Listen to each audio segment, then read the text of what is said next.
बैतूल जिले के भैंसदेही में कलेक्टर डॉक्टर सौरभ संजय सोनवणे ने गुरुवार को मेढ़ा सिंचाई परियोजना, ग्रामीण योजनाओं और गेहूं खरीदी केंद्र का औचक निरीक्षण किया।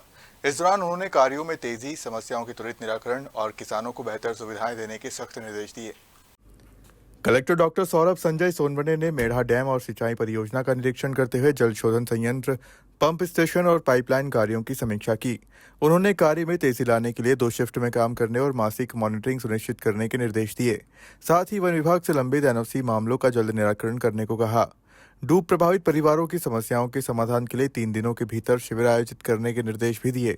इसके बाद कलेक्टर ने टेमुरनी झल्लार क्षेत्र में राशन दुकान, आंगनबाड़ी, स्कूल, स्वास्थ्य केंद्र और छात्रावास का निरीक्षण किया। उन्होंने बोर्ड परीक्षा परिणाम सुधारने, दवाओं की उपलब्धता बनाए रखने और निर्माण कार्यों की गुणवत्ता पर विशेष ध्यान देने के निर्देश दिए। कलेक्टर ने मंडी स्थित गेहूं खरीदी केंद्र का भी निरीक्षण किया। यहां उन्होंने रैंडम बोरियों को दोबारा तुलवाया, जिसमें 200 से 300 ग्राम तक अधिक वजन पाया गया। उठाव में देरी और लापरवाही पर नाराजगी जताते हुए कलेक्टर ने संबंधित प्रबंधक और अधिकारियों को नोटिस जारी करने के निर्देश दिए। सर बताइए सर, आप भैंसदेही तहसील में आए हैं और अभी आपने सब जगह का अवलोकन करें, कैसे क्या लगा आपको भैंसदेही में? भैंसदेही में हम अभी आते आते 2-3 हमारा मेंढा प्रोजेक्ट है या बाकी जो दोनों चीज़ें थी उनका अभी भ्रमण किया गया है।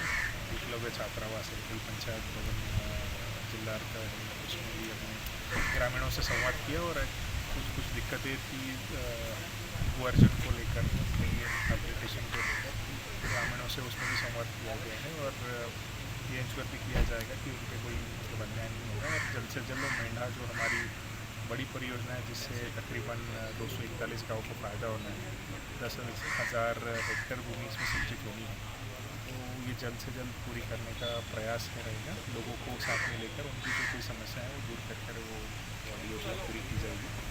उसके साथ साथ बाकी जिल्लार गाँव में कुछ शिकायतें थी तो उसमें संबंधित पर कार्रवाई करने के भी हमने निर्देश दे दिए हैं। एकलव्य स्कूल का भी निरीक्षण किया। उसके बाद में मंडी और जो उपार्जन केंद्र है हमारा, वहाँ पर भी भ्रमण करेंगे और ब्लॉक स्तरीय अधिकारियों की उपलब्धि की समीक्षा रखी गई है।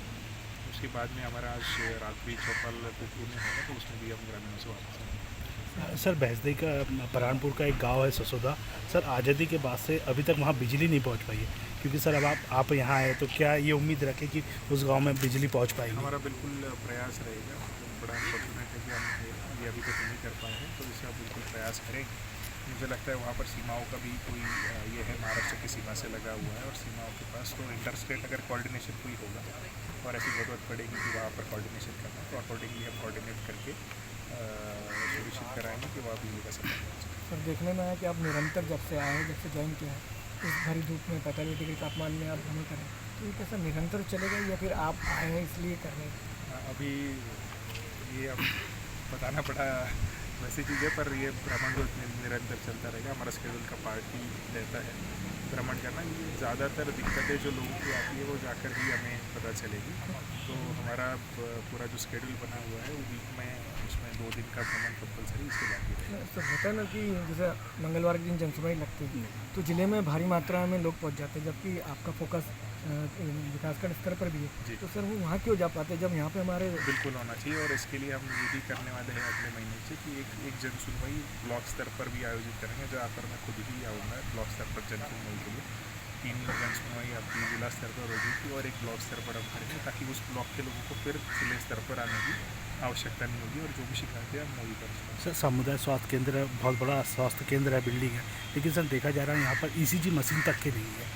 ये भी एक बहुत समस्या है लोगों को, या तो फिर ईसीजी कराने महाराष्ट्र जाना पड़ता है या बैतूल की ओर रुख करना पड़ता है। अगर वैसी कोई दिक्कतें हैं अभी फ़िलहाल की, कोई इंफ्रास्ट्रक्चर से संबंधित दिक्कतें हैं, तो उसको भी हम प्रायोरिटी में अभी लेकर उसको भी अब सॉल्व कर लेंगे। ईसीजी मशीन बहुत ऐसा नहीं है कि बहुत एक्सपेंसिव कोई चीज़ है। अगेन वो ईसीजी रीड करने के लिए कोई है या नहीं ये भी देखना पड़ेगा। टेली मेडिसिन यहाँ पर फैसिलिटी है या नहीं, वो भी हम एक बार चेक कर लेंगे, अभी जब जाएंगे। अधिकतर यही होता है सर हमारे स्वास्थ्य केंद्र में कि जितना भी कोई आता है जैसे तो हर बार रिफ़र ही हो जाता है, जाने कारण क्या है, अब कैसी व्यवस्था एक बार है? रेफरल इनके जो भी होंगे, अभी जो भी निरीक्षण होगा तो उसमें हम चेक कर लेंगे कि रेफरल इनके किस तरह के हो रहे हैं, उसके बाद हम थोड़ा सा कमेंट कर पाएंगे। कई बार कॉम्प्लिकेटेड केसेस जो यहाँ नहीं हो पाती, कोई सर्जरी सिजेरियन सेक्शन से यहाँ पर नहीं हो पाती, तो रेफ़र ज़रूर होते हैं। देखेंगे कि अनावश्यक रूप से कोई रेफरल ना हो, ये इसका प्रयास है। सर जी यहाँ पे आरटीआई वगैरह स्वीकृत है और इसका 6 एकड़ का प्लाट भी स्वीकृत हो चुका है, लेकिन यहाँ आरटीआई वगैरह कॉलेज का और इसमें कक्षाएं प्रारंभ नहीं हो पा रही है। तो इस संबंध में सर आप प्रयास आपका रहा तो जहाँ जल्दी चालू हो जाएगी सर। ITI का भी एक बार देखते हैं कि क्यों चालू नहीं हो रही, वहाँ पर कुछ मनुष्यबल सैंक्शन है या नहीं है। ठीक है, thank you sir. Thank you. इस दौरान एसडीएम अजित मरावी सहित अन्य अधिकारी मौजूद रहे। कलेक्टर ने कहा कि इन प्रयासों से विकास कार्यों में तेजी आएगी और किसानों के हितों को और मजबूती मिलेगी। बैतूल से मनीष राठौर की रिपोर्ट।